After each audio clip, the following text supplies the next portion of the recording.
in the muddy, remote brick factory regions of Pakistan, a faithful community of believers gathers without a church building, without a pastor, and often without even a Bible.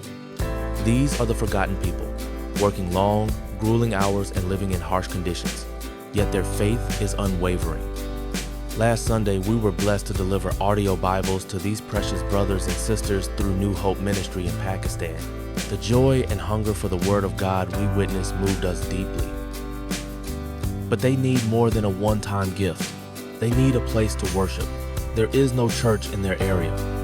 The journey is long and muddy, making it hard for pastors to visit or for believers to attend services elsewhere. We feel a strong call from God to change that.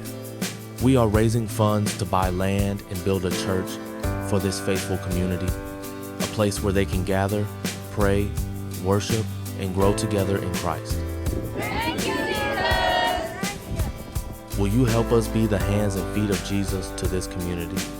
Every donation, big or small, is a brick in the foundation of hope, faith, and love. Thank you for your support and prayers.